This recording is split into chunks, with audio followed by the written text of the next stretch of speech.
When the albumen print was invented in 1850, they then called salted paper prints plain prints. The only difference is one has egg white and one does not. It's the same process.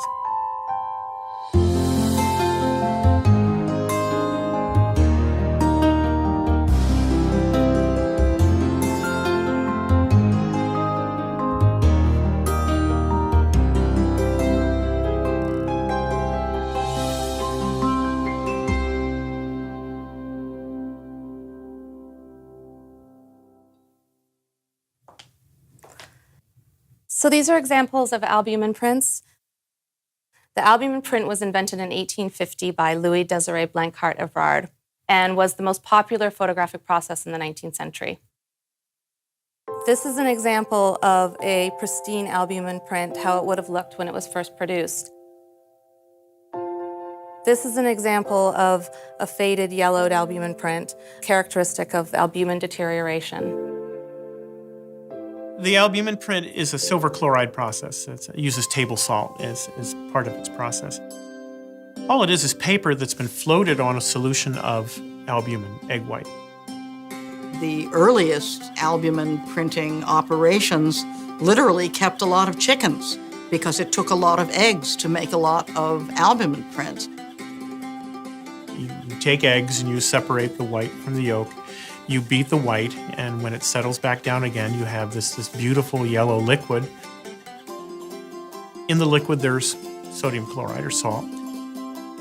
You float the paper on that, and when the paper's dry, it's a nice shiny surface.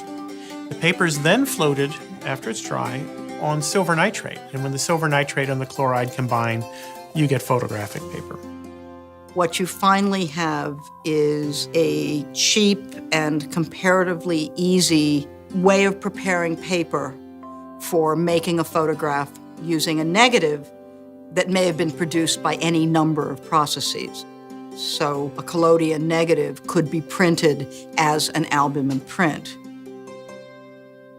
You would have your negative and you would place it in contact with the sensitized paper and expose it with sunlight.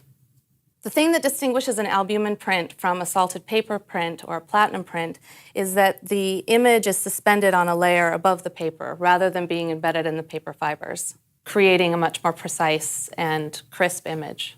This is when we see the rise of the great industrial photographic houses producing popular photographs of tourist sites. Even then, we're beginning to think if you don't have a photograph of it, you didn't really experience it. It was the beginning of really aggressive mass marketing and mass production of photographs for general consumption. And this was the predominant printing paper from 1850 to about 1890. People like Frith produced photographically illustrated Bibles where he photographed the sites in the 19th century where things that were told about in the Bible were said to have happened.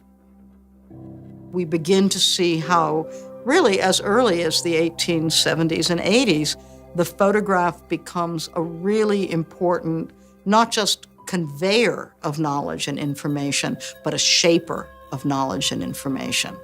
And it's the albumen print that made that possible because it was precise, it was detailed, it was cheap, and it could be mass-produced and distributed easily.